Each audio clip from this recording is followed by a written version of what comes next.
Hello viewers, welcome to home cafe.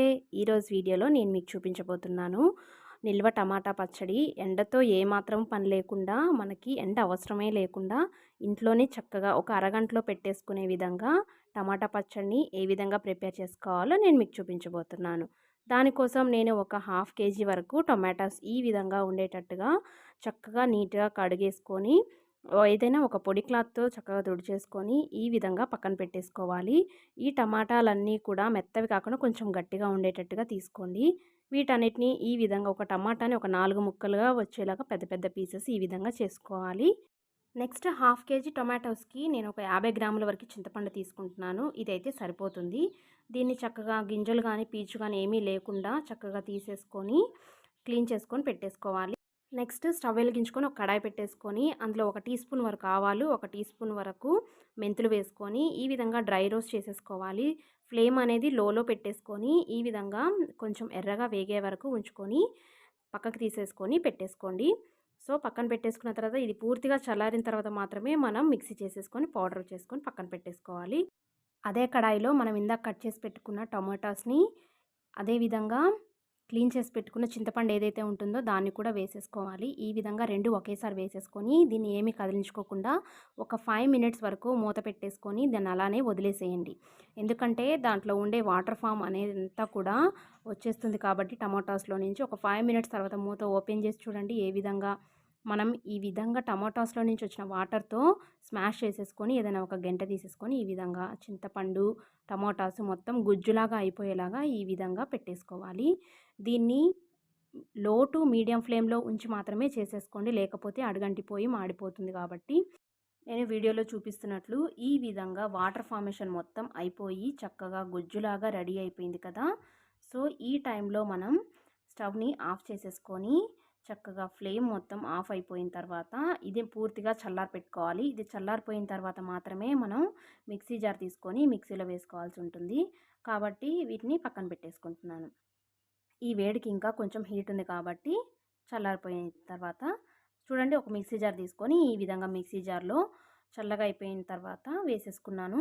వేసుకున్న తర్వాత ఇప్పుడు ఈ పచ్చడిని మనం నిలవుండేలాగా పక్కా కొలతలతో మెజర్మెంట్స్తో ఏ విధంగా వేసుకోవాలో ఉప్పు కారం అవన్నీ కూడా నేను మీకు ఇప్పుడు చూపిస్తాను. ఫస్ట్ ఉప్పు వచ్చేసి 1 కప్పు తీసుకుంటే మెజర్మెంట్ అందులో ఒక పావు కప్పు వరకు సాల్ట్ వేసుకోవాలి. నెక్స్ట్ కారం ఒక అరకప్పు వరకు తీసుకోండి. కారం కొత్తదైతే తీసుకుంటే ఇంకా చాలా బాగుంటుంది. పచ్చడి కలర్ అనేది రెడ్గా ఉంటుంది కాబట్టి నేను కొత్త కారం ప్రిఫర్ చేశాను. ఇందాక మనం ఆల్రెడీ గ్రైండ్ చేసి పెట్టుకున్న మెంతులు ఆవాలు పౌడర్ ఏదైతే ఉంటుందో అది వేసేసుకోవాలి.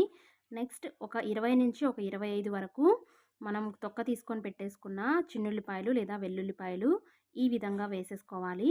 నెక్స్ట్ వేసుకున్న తర్వాత దీన్ని చక్కగా మొత్తం గ్రైండ్ చేసేసుకొని చూడండి, ఈ విధంగా వచ్చింది కదా పేస్ట్ అనేది టమాటా పచ్చడి. దీన్ని ఉప్పు అడ్జస్ట్ చేసుకొని చూసుకోండి. నేనైతే ఉప్పు కొంచెం టేస్ట్ చేసి చూస్తున్నాను ఏ విధంగా ఉందో. నాకైతే కొంచెం సాల్ట్ అనేది పడుతుంది కాబట్టి నేను కొద్దిగా సాల్ట్ అనేది యాడ్ చేస్తున్నాను. యాడ్ చేసి మళ్ళీ ఒకసారి గ్రైండ్ చేసుకుంటే పర్ఫెక్ట్గా పచ్చడి అనేది రెడీ అయిపోయింది. ఇప్పుడు గ్రైండ్ చేసుకున్న ఈ పచ్చడిని మనం పోపు పెట్టేసుకుందాము. స్టవ్ మీద కడాయి పెట్టేసుకొని అందులో 3/4 కప్పు వరకు వేరుశనగ నూనె లేదా నూపప్పు నూనె అని ఉంటుంది కదా, పచ్చళ్ళకు వాడేది, చక్కగా అదే వాడుకోవాలి. నేనైతే వేరుశనగ నూనె వేసుకుంటున్నాను. నూనె వేడయ్యాక ఇందులో 5 నుంచి ఒక 6 వరకు గార్లిక్ అంటే వెల్లుల్లిపాయలు క్రష్ చేసుకొని వేసుకోవాలి. ఒక 5 నుంచి ఒక 6 వరకు ఎండుమిరపకాయలు వేసుకొని తుంచుకోండి. నెక్స్ట్ ఇందులో ఒక 1 టేబుల్ స్పూన్ వరకు మినపప్పు, నెక్స్ట్ 1 టేబుల్ స్పూన్ వరకు ఆవాలు, ఇంకా ఇవి కొంచెం ఫ్రై అయిన తర్వాత మనం ఒక 1 టేబుల్ స్పూన్ వరకు జీలకర్ర వేసుకోవాలి. చూడండి, జీలకర్ర వేసేస్తున్నాను. సో ఇవి కొంచెం ఫ్రై అయిన తర్వాత ఒక 1 టేబుల్ స్పూన్ వరకు పచ్చిశనగపప్పు వేసుకొని ఇవన్నీ కొంచెం గోల్డెన్ బ్రౌన్ కలర్ వచ్చే వరకు ఫ్రై చేసుకొని కమ్మటి వాసన వచ్చే వరకు వేసేసుకోవాలి. నెక్స్ట్ మనం వేయాల్సిన ఇంగ్రీడియంట్ ఒకటి మెయిన్ అనేది ఉంటుంది, అదే ఇంగువ. ఇది వేయంగానే పచ్చడి స్మెల్ అనేది హైలైట్ అయిపోతుంది. నెక్స్ట్ లాస్ట్లో కరివేపాకు వేసేసుకొని పచ్చడిని ఇంకొంచెం మరింత టేస్టీగా ఉంచేసేయండి. నెక్స్ట్ గ్రైండ్ చేసి పెట్టుకున్న పచ్చడి ఏదైతే ఉంటుందో దాన్ని మొత్తం ఈ పోపులో వేసేసుకోండి. పోపులో వేసుకున్న తర్వాత వెంటనే స్టవ్ అనేది ఆఫ్ చేయకండి, తప్పకుండా మీరు వినండి. స్టవ్ అనేది ఆఫ్ చేయకుండా వేడి మీద ఉన్నప్పుడే ఈ విధంగా లో ఫ్లేమ్లో ఉంచేసుకొని పచ్చడిని మొత్తం చక్కగా ఈ ఆయిల్లో ఫ్రై అయ్యేలాగా ఫ్రై చేసేసుకోండి తిప్పుకుంటూ ఈ విధంగా.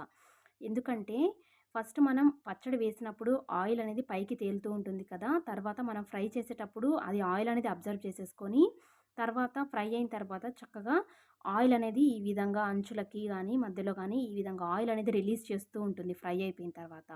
అలా ఫ్రై చేసుకోవడం వల్ల ఏమవుతుందంటే పచ్చడనేది మనకి ఒక 6 నెలల పాటు చక్కగా నిలవుండిపోతుంది కాబట్టి, మనం ఈ విధంగా ఫ్రై చేసుకుంటున్నామనమాట. ఇది మాత్రం తప్పకుండా పాటించండి.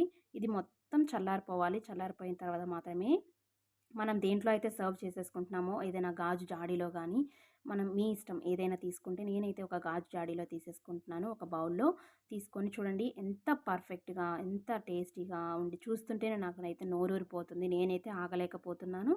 మీరు కూడా ట్రై చేయండి. నేనైతే ఆగలేక అన్నం పెట్టేసుకొని చక్కగా వేడి వేడి అన్నంలో ఒక ముద్ద ఈ విధంగా కలిపేసుకొని అలా తినేస్తూ ఉంటే ఎంత కమ్మగా, ఎంత సూపర్‌గా ఉంటుందో మీరే టేస్ట్ చేసేయండి. సో, తప్పకుండా ట్రై చేయండి, షేర్ చేయండి, లైక్ చేయండి. ఇంకా నా ఛానల్‌ని మాత్రం తప్పకుండా సబ్స్క్రైబ్ చేసుకోండి అందరూ కూడా.